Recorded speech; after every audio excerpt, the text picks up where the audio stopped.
Hello everyone, इस question में discuss करते हैं। क्वेश्चन में कह रहा है amongst the following the total number of compound whose aqua solution turn red litmus to paper to blue.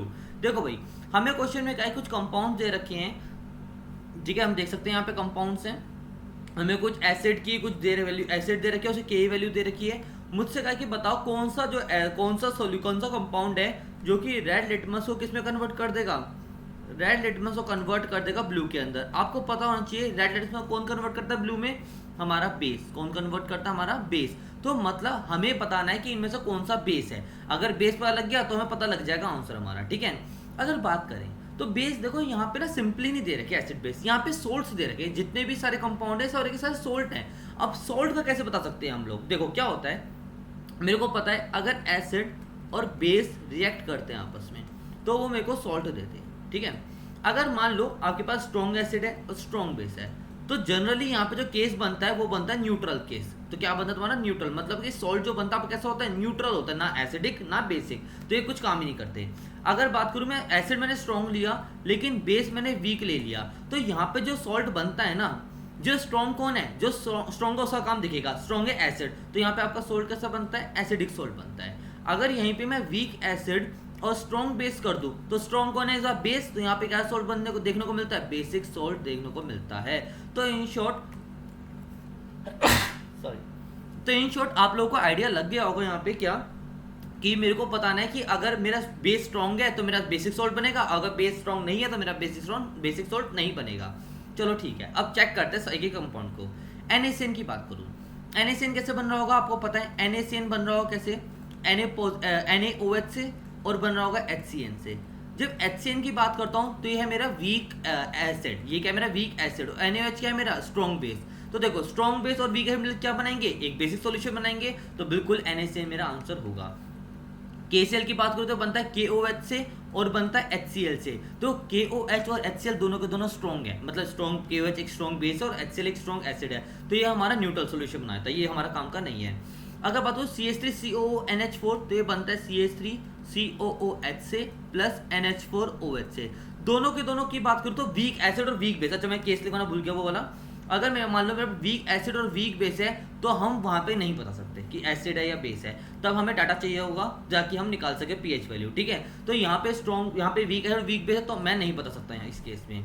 बात करें NaH2PO4 की, देखो NaH2PO4 जो बन रहा है किससे बन रहा होगा, NaOH से और अपना H3PO4 से। देखो जरा यहाँ पे ध्यान से देखना, जो फॉस्फोरिक है ना सिर्फ अपना एक H डोनेट कर रहा है, उसके अलावा नहीं कर रहा। और जो एक H के लिए लगता है ना, Ka1 की वैल्यू क्या है, काफी कम है, 10⁻³ मतलब कि काफी ज्यादा है। 10⁻³ क्या है, काफी ज्यादा है। 10 का जब ज्यादा है, अगर Ka वैल्यू ज्यादा है तो एसिडिक कैरेक्टर भी क्या होगा, उसका ज्यादा होगा। तो एसिडिक कैरेक्टर ज्यादा होने की वजह से क्या होता है, ये NaOH अपना असर नहीं दिखा पाता और ये जो सोल्यूशन बनता है ये स्लाइटली एसिडिक होता है। मैं यहाँ पे लिख दूं स्लाइटली क्या होता है, ये एसिडिक होता है। तो ये हमारा काम का NaH2PO4 नहीं होगा। ZnCl2 की बात करूं तो देखो भाई ZnCl2 बना है अपना जिंक हाइड्रोक्साइड से और HCl से, जो कि स्ट्रॉन्ग एसिड है, तो ये भी हमारा बेसिक कैरेक्टर नहीं शो कर पाता। Na3PO4 की बात करूं, Na3PO4 ये बना तो NaOH और H3PO4 से है, लेकिन जरा देखो यहाँ पे तीनों के तीनों हाइड्रोजन रिमूव होगा। तीनों हाइड्रोजन रिमूव होता है Ka3 का वैल्यू 10⁻12 जो कि बहुत ज्यादा कम है, बहुत ज्यादा कम है, मतलब एसिडिक कैरेक्टर बहुत ज्यादा कम है। इसकी वजह से जो हमारा Na3PO4 बनता है वो कैसे शो कर पाता है, बेसिक कैरेक्टर शो कर पाता है बिकॉज ऑफ NaOH, ठीक है। तो ये हमारा क्या है, स्ट्रॉन्ग है, ये हमारा बेसिक कैरेक्टर शो करता है। बात करें FeNO3 देखो कैसे बना है, Fe आयरन हाइड्रोक्साइड से प्लस HNO3। सबको पता है HNO3 क्या होता है, स्ट्रॉन्ग एसिड होता है, तो ये बेस का सवाल ही नहीं उठता यहाँ। तो Na2CO3 की अगर बात करूँ, यहाँ लिख देता हूँ Na2CO3 कैसे बना है, NaOH से बना और साथ बना है H2CO3 के साथ। देखो हाइड्रोजन H2CO3 जो है ना अपने दोनों को दोनों हाइड्रोजन दे रहा है, और यहाँ पे जब दोनों हाइड्रोजन दे रहा है उसकी एक वैल्यू क्या है, काफी कम है, 10⁻⁻, काफी छोटी वैल्यू है। तो ये बहुत स्लाइटली एसिडिक होता है और बेस स्ट्रॉन्ग हो गया, तो ये कैसा कैरेक्टर शो करता है, बेसिक कैरेक्टर शो करता है। तो यहाँ पे भी बेसिक कैरेक्टर शो कर रहा है, मैं टिक मार देता हूँ। NH4Cl की बात करूँ तो देखो NH4 बनता है NH4OH से और HCl के साथ। HCl स्ट्रॉन्ग एसिड है, NH4OH वीक बेस है, तो एसिडिक कैरेक्टर शो करता है, ये मेरा आंसर नहीं होगा। NaHCO3 की बात करूँ तो ये बन रहा है किससे, NaOH से प्लस HCO3 से।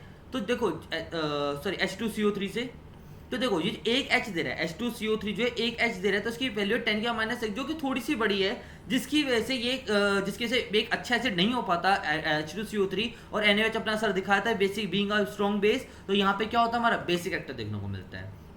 Na2C2O4 की बात करूं तो देखो भाई Na2C2O4 है, दोनों हाइड्रोजन निकल रहे हैं, दोनों हाइड्रोजन निकल रहे हैं, तो देखो यहाँ पे वैल्यू क्या है, काफी अच्छी है, 10⁻⁵ है, काफी बड़ी वैल्यू है। तो जिसकी वजह से क्या होता है, यहाँ पे ये भी क्या होते हैं हमारे स्ट्रॉन्ग, ये क्या करते हैं, बेसिक कैरेक्टर शो करता है। क्यों? क्योंकि NaOH क्या करता है, अपना बेसिक कैरेक्टर शो करता है, क्योंकि वो स्ट्रॉन्ग बेस होता है।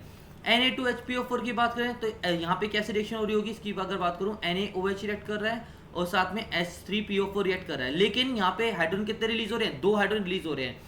मतलब कि A2 देखेंगे तो कितना 10⁻⁸ जो कि बड़ी वैल्यू है फिर से, और NaOH क्या करेगा, ये अपना स्ट्रॉन्ग बेस दिखाएगा, और H3PO4 यहाँ पे वीक एसिड की तरह काम करेगा, जिसकी वजह से क्या होता है, हमारा ये सोल्ट बन जाता है, और ये कैसा होगा, बेसिक सोल्ट होगा। तो यहाँ पे मैं टिक कर दूंगा। मुझे क्वेश्चन पूछा है कि यार ये बताओ कि कितने टोटल नंबर ऑफ कंपाउंड है जो कि रेड लिटमस को ब्लू में टिक करेंगे, मुझे तो बेस करेंगे, कितने नंबर ऑफ बेस है चेक करो। एक NaCN, दूसरा Na3PO4, तीसरा है Na2CO3, चौथा है NaHCO3, पांचवा है Na2C2O4 और छठा है Na2HPO4। तो मतलब कितने कंपाउंड है, ऐसे 6 कंपाउंड है जो कि क्या करेंगे, मेरा रेड लिटमस को ब्लू में कन्वर्ट कर देंगे। ओके।